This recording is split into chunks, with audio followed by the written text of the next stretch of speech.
Welcome back to your online classes. I am Tamanna Yadav, your SST mentor. Okay, so after 3 days we are meeting back. It's Corona time. Please stay safe at your places. I know all of you are very eagerly waiting for your school to get open. आप सब बहुत इंतजार कर रहे हो कि school जल्दी से खुल जाए, हम स्कूल जाएं. But please students, this is the crucial time. अभी हम गारंटी नहीं कह सकते कि आप छोटी क्लासेस के स्कूल कब ओपन होंगे, तो इसलिए प्लीज आप ऑनलाइन एजुकेशन को सीरियसली लीजिए and do your very much hard. Okay, हम लोग ऑनलाइन भी वैसे ही पढ़ रहे हैं जैसे हम क्लास में पढ़ते हैं. फर्क क्या है? आपकी अटेंशन का. तो अगर आप अटेंटिव हो जाओगे, आप साथ दोगे टीचर्स का, तो ऑनलाइन भी बिल्कुल स्कूल ही है. Okay? So you have to prove that we can do this also. आप प्रूव करोगे कि नहीं, हम बच्चे हैं तो क्या हुआ, हम भी ऑनलाइन पढ़ सकते हैं. हम बड़ों की तरह डिजिटल इंफ्रास्ट्रक्चर का बहुत अच्छा यूज कर सकते हैं. Okay? So let's start our today's class. As we all know, second chapter is very lengthy in history. First chapter बहुत अच्छा लगा. क्यों? क्योंकि बहुत छोटा सा था, जल्दी से खत्म हो गया. सेकेंड चैप्टर में फैक्ट्स भी ज्यादा है and the chapter is lengthy. बहुत सारे पार्ट्स में हमने इस चैप्टर को पढ़ा. आज इस वीडियो में हम पूरे चैप्टर का निचोड़ निकाल देंगे. पूरे चैप्टर को दोबारा से डिस्कस करेंगे एक प्रॉपर स्टोरी लाइन में, एक प्रॉपर स्ट्रीम लाइन में. मैं आपको पूरा चैप्टर दोबारा से समझाऊंगी. प्लीज ध्यान से इस वीडियो को देखना. आपको कहीं भी कोई डाउट हो, please note it down in your rough notebook and after all when we are meeting in the doubt class we will discuss that. Okay, so first thing which has been taught to you in the book is about Aurangzeb. Aurangzeb died in 1707. It has been mentioned in your book that Aurangzeb died in 1707. He was last of the most powerful rulers of Mughals. Mughals के राजा औरंगजेब के बाद भी थे, लेकिन जो सबसे powerful last ruler थे वो औरंगजेब थे. औरंगजेब के बाद जो मुगल रूलर्स आए वो इतने ज्यादा स्ट्रॉन्ग नहीं थे, इतने ज्यादा पावरफुल नहीं थे. उन्हें ज्यादातर पपेट किंग कहा जाता था, जिनका ध्यान ज्यादातर रेवेन्यूज में होता था या अपने ऐशो आराम में होता था. And they used to rule like a puppet. उनको कोई भी कठपुतली की तरह राज करा सकता था, इसलिए he was one of the last most powerful Mughal ruler. Okay, he died in 1707. Aurangzeb एक फरमान देके चले गए थे ब्रिटिश ईस्ट इंडिया कंपनी को, ठीक है, to trade duty free. Okay, so अगर हम यहाँ पे पूछें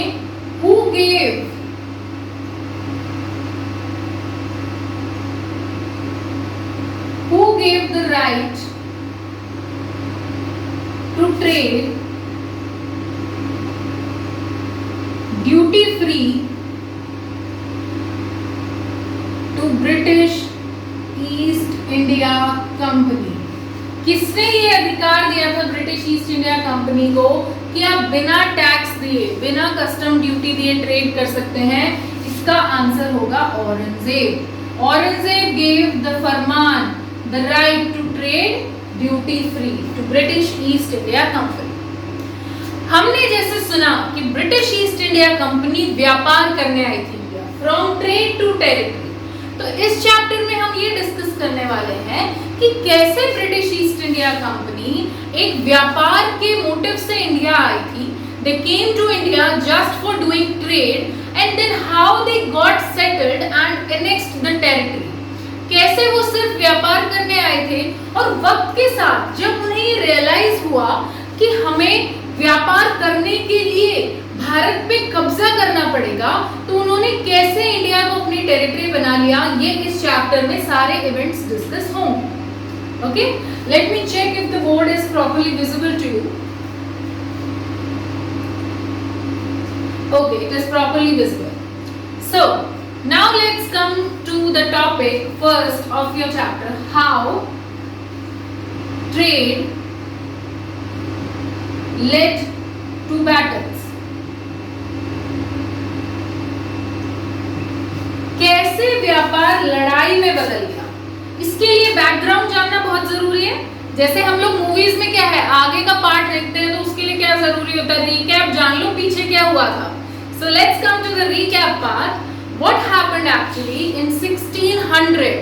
Queen Elizabeth I gave the right to trade with East Asia to British East India Company.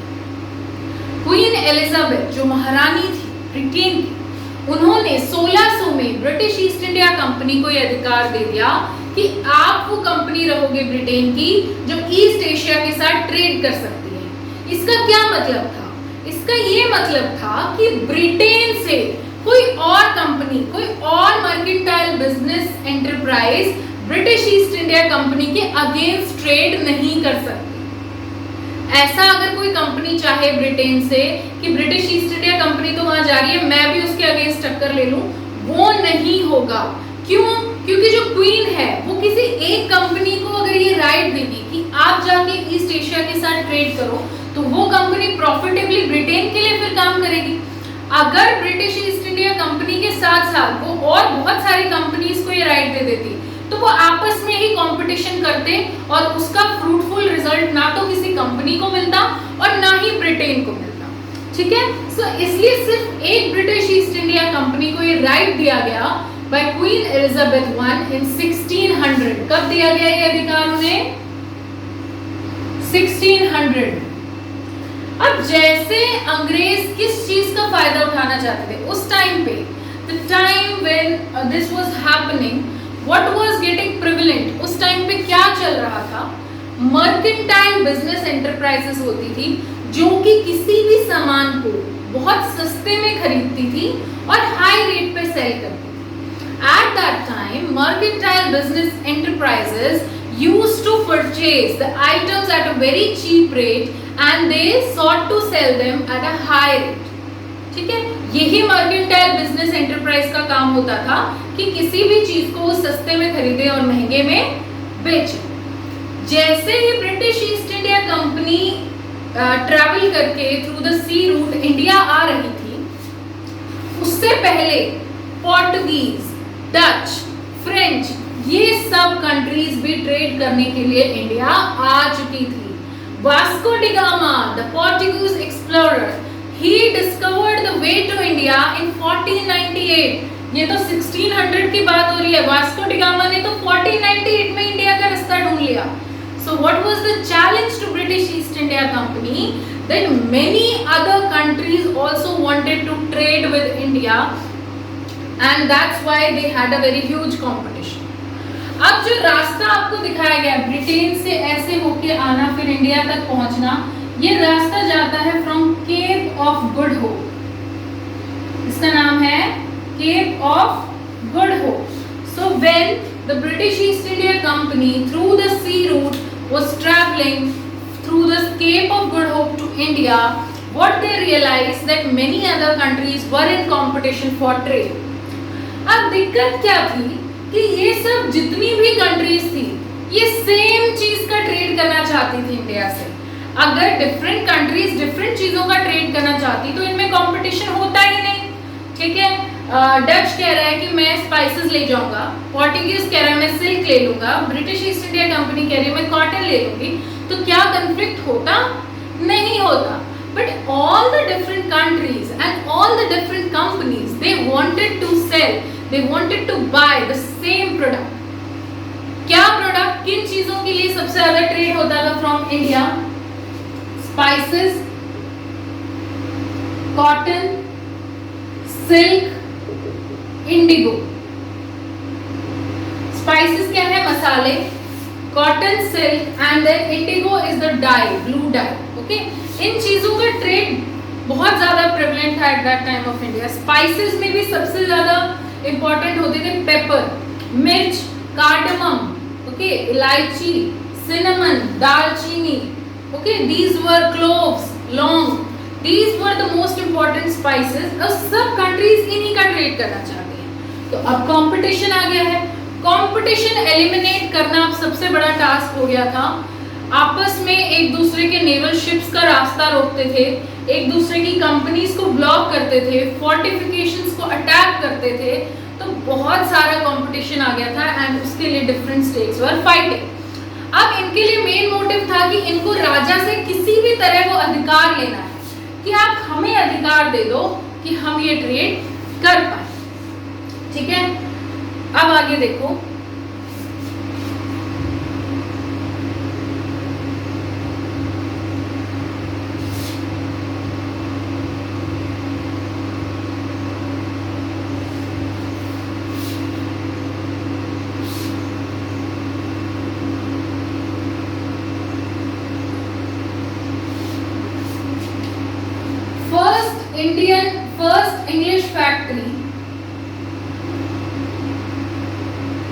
First English factory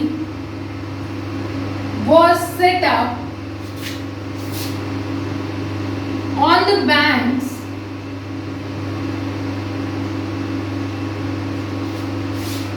of river Hooghly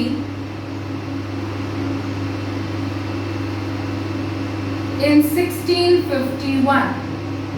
Very important question. When was the first English factory set up on river Hooghly? River Hooghly के किनारे पहली English factory कब setup हुई? 1651।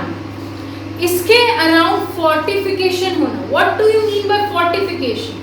जब हम किसी factory के against चार दीवारी बनाते हैं, किला बना लेते हैं। क्यों? क्योंकि अगर फैक्ट्री के अराउंड चार दीवारी, किला, बाउंड्रीज नहीं होंगी तो कोई भी एक्सटर्नल कंट्री की फैक्ट्री, कोई भी राजा इजीली उनकी फैक्ट्री को डिस्ट्रॉय कर सकता है। तो इसलिए फोर्टिफिकेशन बहुत जरूरी था, जहां पे सारे ऑफिशियल्स बैठ के ट्रेड करेंगे, ऑफिशियल्स रहेंगे, उनके स्टोर हाउसेस होंगे, इसके लिए फोर्टिफिकेशन होना जरूरी। फोर्ट का मतलब क्या होता है? किला। फोर्टिफिकेशन मतलब building of the fort. Okay, so when did fortification started around this company, this factory? Fortification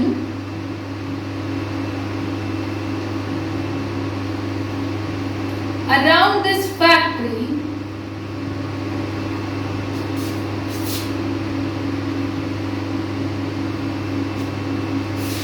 started in 1696. Fortification around this factory started in 1696. 1651 में उन्होंने एक फैक्ट्री सेटअप की रिवर हुगली के बैंक पे। वहां से वो ट्रेड करने लगे। अच्छा, किसी रिवर या सी कोस्टल एरियाज में ही फैक्ट्रीज क्यों लगाते थे? क्योंकि शिप्स वहीं से लोड होंगे और वहीं पे अनलोड होंगे। So the coastal areas are the best places when you have to trade by sea route. Okay, so इसलिए रिवर हुगली के बैंक्स पे कब सेटअप हुई first English factory? 1651. And when did the fortification started around this factory? In 1696. 1696 में इस factory के around चार दीवारी किला बनने लगा। 1651 में पहली बार इंग्लिश फैक्ट्री सेटअप हुई थी on the river of Hooghly. ये बात समझ में आ गई सबको? अब देखो, अब यहाँ तक क्या दिक्कत थी कि उन्हें फरमान मिल चुका था ट्रेड करने के, तो कोई प्रॉब्लम नहीं थी। They were expanding their trade. English, British East India company Dutch, French और पोर्टुगीज को भी सप्रेस कर रही थी। क्यों? क्योंकि वो कन्विंस करती थी इंडियन मुगल रूलर्स को that we will give you the highest tax for or the revenue from the trade. आप हमें फैक्ट्री सेटअप करने दीजिए, हमें राइट दीजिए। तो मुगल रूलर्स लालच में आ जाते थे। Okay, we will get a huge amount of money if we give them the license. तो वो लाइसेंस दे देते थे। तो ऐसे वो पोर्टुगीज, डच और फ्रेंच को भी कंपटीशन से हटा रहे थे। ठीक है, अब आपने देखा कि 1707 में औरंगजेब की तो डेथ हो जाएगी, जिन्होंने ये फरमान दिया था to trade duty free to British East India Company, उनकी तो डेथ हो जाएगी 1707 में। तो उसके बाद क्या होगा कि उनको कोई अगर कंसेशंस नहीं देता है ट्रेड करने के लिए, उनको प्रिविलेजेस नहीं मिलते हैं, देन क्या होंगी? battles. Then how trade led to battles? This is the topic. Now watch it. 1707 में औरंगजेब की डेथ हो गई है। उसके बाद क्योंकि औरंगजेब एक बहुत स्ट्रॉन्ग रूलर थे, तो दिल्ली एक इफेक्टिव सेंटर था कि दिल्ली मुगल सल्तनत की सेंटर है, यहाँ से वो सारे रूलर्स को डायरेक्शंस पास कर रहे हैं।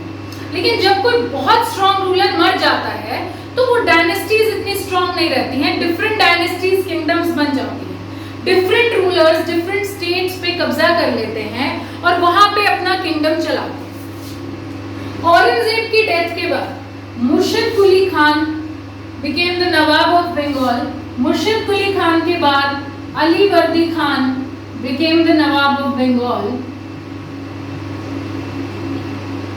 And अली वर्दी खान के बाद Siraj-ud-Daulah became the Nawab of Bengal. तीनों ही बहुत पावरफुल रूलर्स थे, लेकिन ब्रिटिश ईस्ट इंडिया कंपनी क्या चाहती थी? सोचो सोचो, ब्रिटिश ईस्ट इंडिया कंपनी क्या चाहती थी कि हमें कंसेशंस मिले, हमें परमिशन मिले फोर्टिफिकेशन करने की। The British East India Company demanded the right to do more fortifications. British East India Company demanded the right to concessions, trade concessions मिले, हमें प्रिविलेजेस मिले, ठीक है, हमें अधिकार मिले ब्रिटिश ईस्ट इंडिया कंपनी के खुद के सिक्के बनाने का, टू मिंट कॉइन्स, ठीक है। But Sirajuddaulah, when he became of the Nawab, and these three most powerful rulers, they all denied the company of these things. मुर्शिद कुली खान, अली वर्दी खान, सिराजुद्दौला, तीनों ने ही ब्रिटिश ईस्ट इंडिया कंपनी को इतने एक्सक्लूसिव अधिकार देने से मना कर दिया था। These three rulers denied the British East India Company right to trade concessions. बहुत ज़्यादा ट्रेड कंसेशंस आपको नहीं मिलेंगे कि आपको हम बिल्कुल टैक्स फ्री कर दें। कंसेशन देना मतलब सम सॉर्ट ऑफ डिस्काउंट। सो उन्होंने बोला था कि आपको बहुत ज़्यादा ट्रेड कंसेशंस अब प्रोवाइड नहीं किए जाएंगे। You have to immediately stop the fortifications and you can not extend the fortification. जितने किले आप बना चुके हैं फैक्ट्री के साथ या अपने स्टोर हाउसेस, वेयर हाउसेस, बस यहीं रुक जाइए, इससे ज़्यादा फोर्टिफिकेशन आप नहीं कर सकते हैं। आपको कोई अधिकार नहीं मिलेगा अपने कॉइन्स मिंट करने का। You will get no right to trade और to mint your own coins, ठीक है। ये सारी चीजें बोल दी इन्होंने, जो राजा थे, ये इनका पॉइंट था कि आपको ह्यूज रेवेन्यू देना पड़ेगा, आपको हम यहाँ फैक्ट्री सेटअप करने दे रहे हैं, that means you have to give huge revenue. Revenue का मतलब होता है tax. You have to pay us huge taxes. You cannot trade duty free. You will not be granted more privileges now. You have to stop the fortifications. You have no right to mint the coins. अब problem में आ गई British East India company. अब तक औरंगजेब के time तक तो sir पे चढ़ा लिया था उन्हें, सारे राइट्स दे रहे थे। अब अचानक बोलते हो कि आपको ऐसे कोई अधिकार नहीं मिलेंगे, तो प्रॉब्लम तो होगी ना। अब प्रॉब्लम होने लगी।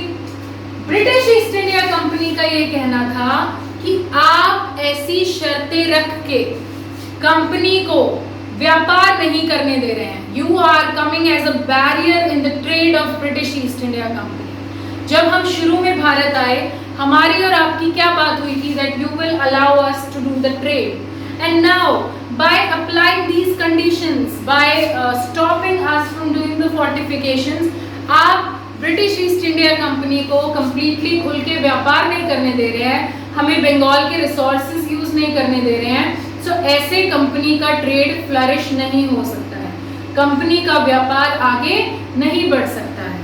कंपनी के ट्रेड को आगे बढ़ाने के लिए हमें बंगाल के रेवेन्यूज पे भी राइट चाहिए, हमें और अधिकार चाहिए फोर्टिफिकेशंस के, हमें राइट टू मिंट कॉइन्स चाहिए, और हम टैक्स फ्री ट्रेड करेंगे। We will buy the goods at a very cheap rate and we will sell the goods at a very high rate. समझे? ये सब बोल रहे थे कौन? Members of British East India company. अब दोनों की सोच में डिफरेंस आने लगा है, अब दोनों ही डिफरेंट मेंटलिटी से अपना पॉइंट ऑफ व्यू रख रहे हैं। यहाँ तक देख लिया है आपने?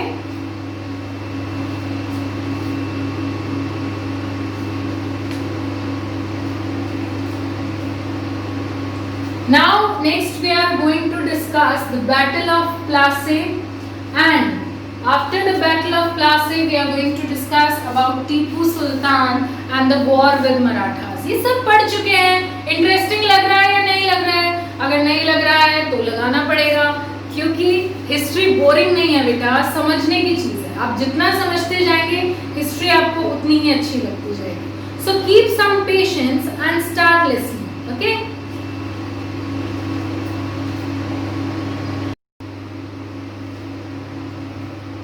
Okay, so the next topic is Battle of Plassey. ये टॉपिक बहुत अच्छे से हम लोग पढ़ चुके हैं, आपको समझ में भी आ चुका है. So let's do one activity. मैं क्वेश्चन पूछती जाती हूँ, आप लोग आंसर करते जाना. अब आप कहोगे कि मैम आपको सुनाए तो देगा ही नहीं, हम क्या आंसर कर रहे हैं. कोई बात नहीं, मैं आंसर बताऊंगी, आपको तो पता चलेगा ना कि आप सही बोल रहे हो या नहीं. Okay? So when Alivardi Khan died in 1756, Sirajud-Dowla became the Nawab of Bengal. ये सबको पता है. अब when Sirajud-Dowla became of Bengal, मैंने आपको बताया नवाब बन गए थे वो. तो नवाब कैसा चाहिए था ब्रिटिश ईस्ट इंडिया कंपनी को, जो एक पपेट की तरह काम करे. जैसे ब्रिटिश ईस्ट इंडिया कंपनी कहे नवाब ऑफ बंगाल वैसे ही काम करे, ये चाहती थी British East India company. But Murshid Quli Khan, Alivardi Khan and Sirajud-Dowla, they were not such puppet rulers. तो अब ब्रिटिश ईस्ट इंडिया कंपनी क्या चाहेगी कि सिराजुद्दौला नहीं, कोई और उनका राइवल हो, कोई और उनका दुश्मन हो जो हमारे हित में काम कर सके, उसको हम बनाए नवाब ऑफ बंगाल. जैसे ही ये बात सिराजुद्दौला को पता चली, he warned the British East India Company that stop meddling in the political affairs. Political चीजों में, पॉलिटिकल मुद्दों में कि किसका राज रहेगा, कौन राइवल होगा, कौन नवाब होगा, इसमें आपको इंटरफेयर करने की जरूरत नहीं है. You have come to India for trading, then do the trade. Don't interfere in the political works of the country or the rulers. Okay, pay the revenues. आप अपना टैक्स दीजिए, फोर्टिफिकेशंस रोकिए और चुपचाप अपना ट्रेड करते रहिए. But British East India company भी शांत बैठने वालों में से नहीं थी, तो नेगोशिएशंस हो नहीं पाए. ठीक है, नेगोशिएशंस मतलब समझौते, बातचीत, कोई एक ट्रीटी बन नहीं पाई. इस वजह से हुई battle of Plassey. Siraj-ud-Daulah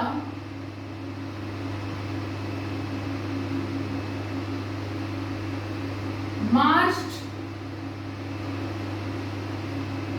with 30,000 soldiers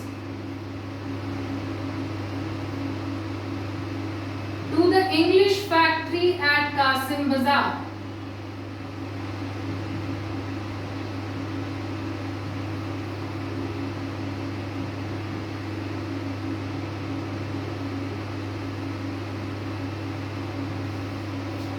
Siraj-ud-Daulah, अब नेगोशिएशंस हो नहीं पाई हैं between British East India Company and nawab of Bengal. तो सिराजुद्दौला ने डिसाइड कर लिया कि ये लोग ऐसे नहीं मानेंगे. What he did, he march with 30,000 soldiers towards the factory at Kasim Bazar. English British East India Company की एक फैक्ट्री थी कासिम बाजार में, वहां जाके इन्होंने अटैक किया. वहां जितने भी ब्रिटिश ईस्ट इंडिया कंपनी के मेंबर्स थे उनको कैदी बना लिया, उनको उनके शिप्स को ब्लॉक करवा दिया, उनके जो वेयर हाउसेस, स्टोर हाउसेस थे उनको ब्लॉक करवा दिया, उसका मटेरियल निकलवा दिया. They blocked the whole English factory. English factory पे काम रोक के दे डिसआर्म्ड द पीपल. वहाँ के हथियार ले लिए गए, एक कमरे में उनको बंद कर दिया गया. सारे फैक्ट्री वर्कर्स को, स्टोर हाउसेस, वेयर हाउसेस खाली कर दिए गए.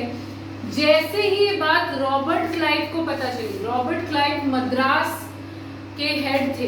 ओके, जैसे 3 बहुत इंपॉर्टेंट टेरिटरीज थी under British East India Company, Bombay, Madras and Calcutta.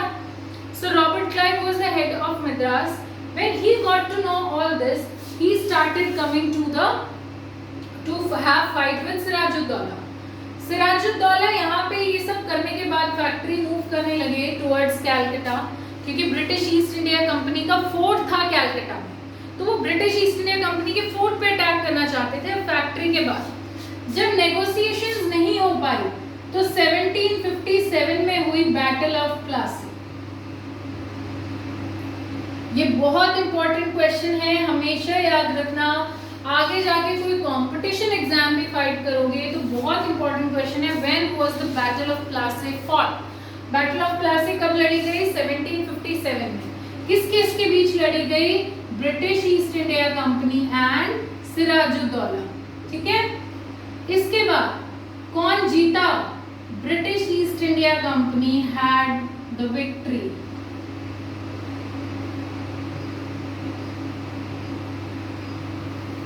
अब एक चीज सोचो, क्या ब्रिटिश ईस्ट इंडिया कंपनी जो फॉरेन से आई थी वो सच में इतनी ज्यादा स्ट्रॉन्ग थी कि वो इंडिया के सारे रूलर्स को हरा रही थी? अब इतनी स्ट्रॉन्ग नहीं थी, स्ट्रॉन्ग बनाई जा रही थी। अब इनके हारने का, सिराजुद्दौला के हारने का एक ही रीजन था कि जो मीर जफर थे, इनके बहुत इंपॉर्टेंट कमांडर, सिराजुद्दौला की आर्मी के बहुत इंपॉर्टेंट कमांडर थे। क्या नाम था? मीर जफर। मीर जफर ने ये लड़ाई लड़ी ही नहीं। क्यों? क्योंकि रॉबर्ट क्लाइव ने उन्हें ये समझा दिया था, he had convinced Mir Zafar कि अगर सिराजुद्दौला को हराने में आप हमारी मदद करते हो, then we will make you the nawab of Bengal. Okay, Robert Clive convinced Mir Jafar, one of the very important commander of Sirajuddola's army, that if you will help us in defeating the British East India Company, we will make you the next Nawab. तो मीर जफर को तो लालच मिल ही गया कि ठीक है, सिराजुद्दौला को हारने दो, मुझे क्या फर्क पड़ेगा, सिराजुद्दौला जीतेगा तो भी मैं आर्मी उनकी जो आर्मी है उसमें कमांडर ही रहूंगा। लेकिन अगर ब्रिटिश ईस्ट इंडिया कंपनी जीत जाती है तो ये क्या प्रॉमिस कर रहे हैं कि मुझे बना देंगे नवाब ऑफ बंगाल। तो सिराजुद्दौला को हरा दिया गया।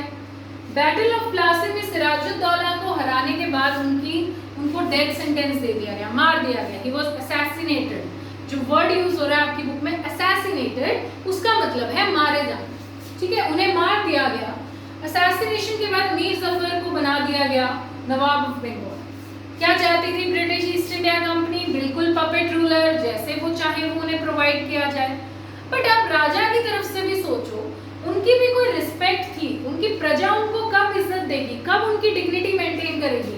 जब उन्हें ये लगेगा कि हमारा राजा बिकाऊ नहीं है, बहुत इजीली लालच में नहीं आता है, सारे ब्रिटिश ईस्ट इंडिया कंपनी के बारे में सोच रहा है, हमारे बारे में सोच ही नहीं रहा है। तो जो किंग्स एंड रूलर्स थे, चाहे वो मीर जफर हो चाहे कोई और, कोई ये सोचने लगे हमें ब्रिटिश ईस्ट इंडिया कंपनी को थोड़ी लिमिट में हेल्प करनी है, otherwise we will get lost with our respect and dignity, we will loss them, हम अपनी इज्जत ही हार जाएंगे। ठीक है, तो इस वजह से अब ब्रिटिश ईस्ट इंडिया कंपनी को लग रहा था कि ये पपेट रूलर जिसको बनाया मीर जफर, ये भी किसी काम का नहीं है। उन्होंने बना दिया फिर मीर कासिम को बना दिया गया। इसके बाद किसको? मीर जफर आए।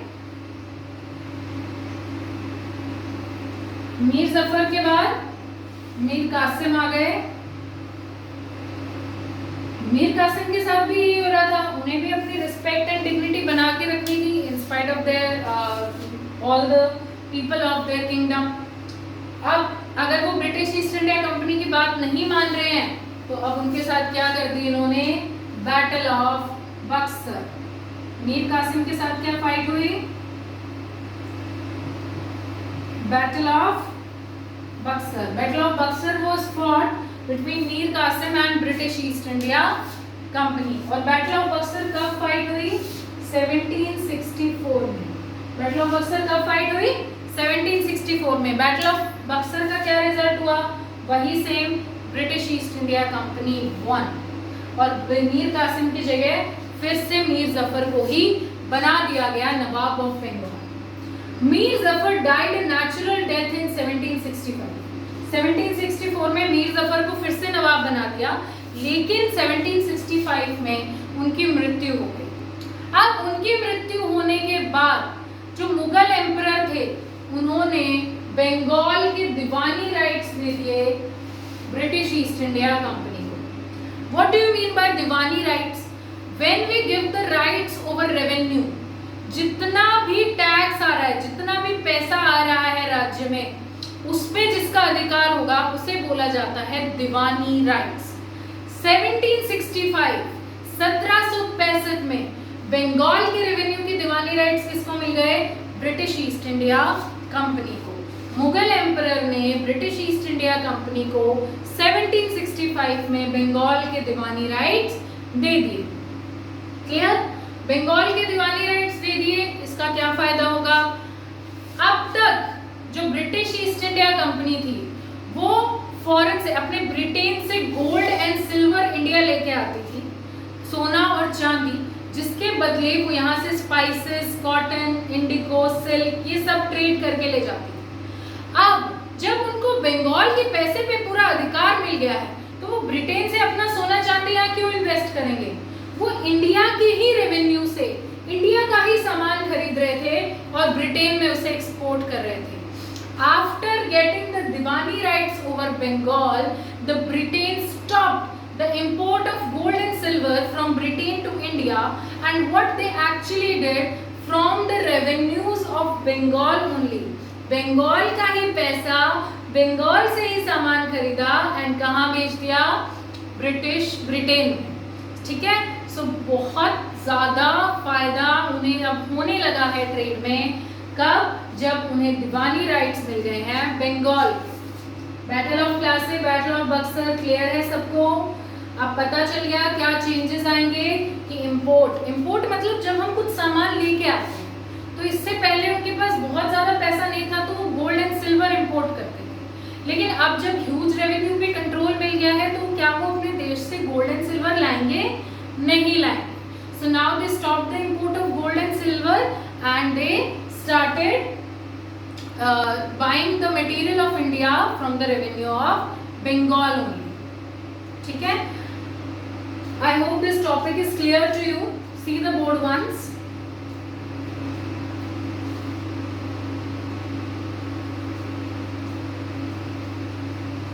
Okay, टीपू सुल्तान का टॉपिक भी क्लियर कर लेते हैं। मैं आपको थोड़ी स्टोरी बता देती हूँ टीपू सुल्तान की। उससे पहले सब्सिडरी अलायंस पढ़ना चाहेंगे आप लोग? सब्सिडरी अलायंस का क्या मतलब होता है बेटा? The British East India company convinced the Indian local rulers, उन्होंने रूलर्स को कहा that we will protect you from the external army, हम आपको प्रोटेक्शन देंगे, you have to maintain the British East India company army, आप इनके maintenance का पैसा, इनकी जिम्मेदारी उठाइए। ठीक है, इतना करने के बाद आप इनकी मेंटेनेंस का खर्चा उठाइए। अगर आप फेल हो जाते हैं, if you fail to pay the maintenance for the British East India company's army, we will annex some part of your territory, हम आपकी टेरिटरी का कुछ हिस्सा कब्जा कर लेंगे एज पेनल्टी। तो जो वेलेस्ली थे, रिचर्ड वेलेस्ली, वो 1798 से 1805 तक लॉर्ड गवर्नर जनरल थे, उनके अंडर 1801 में अवध का almost half of the territory ले ली गई थी by the theory of subsidiary alliance. ठीक है, अगर आपसे पूछा जाए अवध की most of the half territory कब ले ली गई? By subsidiary alliance in 1801। Clear? Tipu Sultan कहाँ के टाइगर थे? मैसूर के। उनके फादर का नाम क्या था? Hyder Ali. Tipu Sultan and Hyder Ali were very strong rulers. Tipu Sultan ने क्या किया था? 1785 में उन्होंने रोक लगा दी थी ब्रिटिश ईस्ट इंडिया कंपनी के ट्रेड पे। जो उनका स्टेट है मैसूर कर्नाटका का, वो मालाबार कोस्ट पड़ता है वहाँ पे। मालाबार कोस्ट से चंदन, लौंग एंड पेपर का बहुत ज़्यादा ट्रेड होता है। 1785 में उन्होंने ब्रिटिश ईस्ट इंडिया कंपनी के ट्रेड पे रोक लगा दी and he said you can not trade from the Malabar coast. क्यों? क्योंकि वो ये हक किसको देना चाहते थे? फ्रेंच को। फ्रेंच इसके बदले टीपू सुल्तान की आर्मी को मॉडर्नाइज करने में उनकी मदद कर रहे थे। ब्रिटिश ईस्ट इंडिया कंपनी को गुस्सा आ गया कि ये तो बहुत, इनसे तो लड़ाई करनी पड़ेगी। हैदर अली के अंडर ही वॉर स्टार्ट हो गई थी। लास्ट वॉर कब फाइट हुई? 1799, उसे बोला जाता है battle of Seringapatam. Battle of Seringapatam में टीपू सुल्तान को हरा के ब्रिटिश ईस्ट इंडिया कंपनी ने वोडेयार्स भी एक डायनेस्टी थी, वोडेयार्स के अंडर मैसूर को प्लेस कर दिया and they acquired the territory of Mysore, और वहाँ से वो मालाबार कोस्ट से अब ट्रेड करने वाले थे। आज की क्लास इतनी ही, कल दोबारा मिलेंगे हम। आई होप आपको चैप्टर का रिविजन बहुत अच्छे से समझ में आ रहा है। Please come in the doubt class, we will discuss the rest of the chapter there, और डाउट क्लास में हम असाइनमेंट भी डिस्कस करेंगे। Have a very good day.